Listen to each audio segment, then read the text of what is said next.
You know, Job was a changed man. All God did was ask him 84 questions, showed him 2 dinosaurs, and talked about his pride, and God left.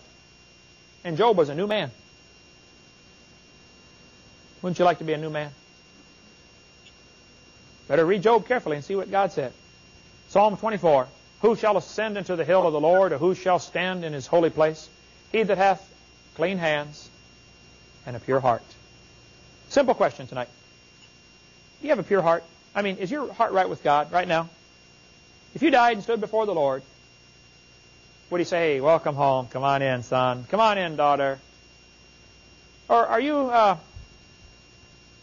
tolerating some things? I got a few cinders in my elbow that I intend to leave there the rest of my life. It's not worth getting them out. But I know one thing, I would sure like to have a clean heart. Is your heart right with God? You say, Brother Hovind, I'm a deacon.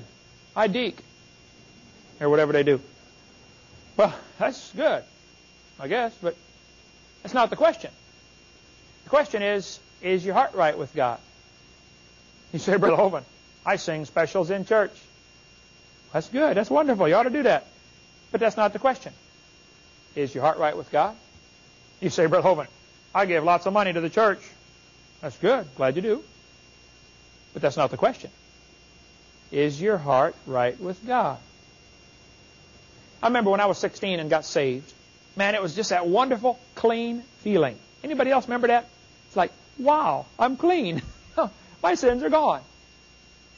I'd been saved for a couple of weeks, and I lied to my dad. It was no big deal. It was stupid, you know, but I lied to him. And I lost that clean heart feeling. Next morning, we're headed for school. My dad's driving me down to East Peoria High School in the old Volkswagen, and I started crying, sitting in the front seat. He said, what's the matter, son? He said, Dad, pull over, would you please? We pulled over next to McDonald's. I said, Dad, I lied to you last night. I'm sorry. Would you forgive me? And I cried, he cried.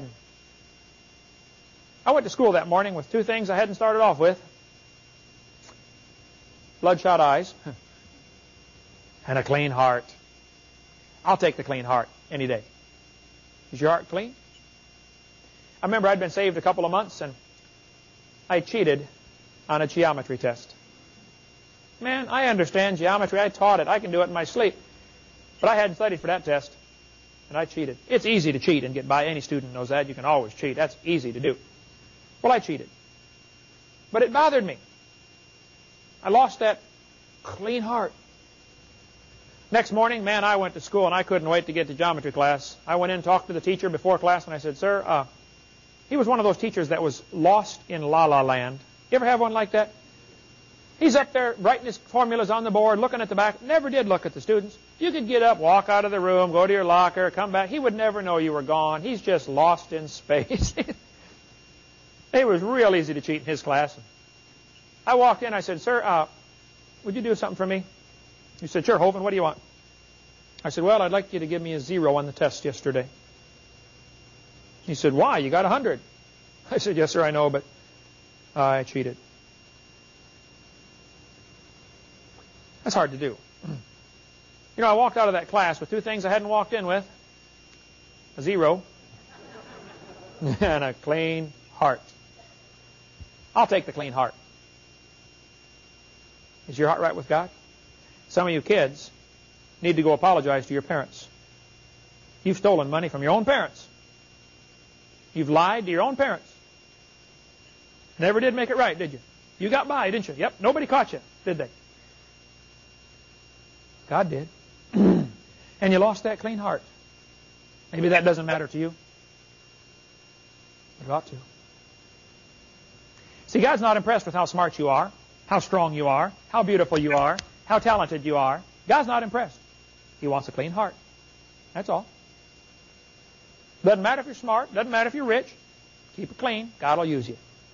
If you're not clean, He won't use you. Would you like God to use you? Well, then you might have to humble yourself. You might have to go tell somebody you're sorry. You might have to go pay back something you stole. But you ought to go after that clean heart. And if they got to hold you down and scrub you like they did on the table when I was in 7th grade, it'll be worth it. We ought to pray the prayer David prayed in Psalm 51. Lord, purge me with hyssop. Wash me, and I shall be whiter than snow. Man, you ought to have a clean heart. Think about it tonight. Is your heart right with God? God showed Job Behemoth and then Leviathan and totally changed Job's life. And the reason I go around preaching on dinosaurs is not so you can say, wow, that's interesting. No, no, no. I want to see a revival, folks. America needs some Christians with a clean heart. We got enough Christians that know how to say the right words and they do all the motions right. But they go home and watch the filthy stuff on TV. They listen to the dirty music. Their heart's not clean. How big is your God, anyway? Is God big enough to tell you what to wear, how to dress, how to cut your hair, how to speak? I mean, how big is your God, anyway? If you got a clean heart, you'll say, Lord, what do you want? Show me. I'll do it. I might not understand it. My friends might not understand it. Doesn't matter, God. I will do it. That's your attitude. You'll go a long ways in this life serving the Lord. Let's all stand, bow our heads, and close our eyes. And let's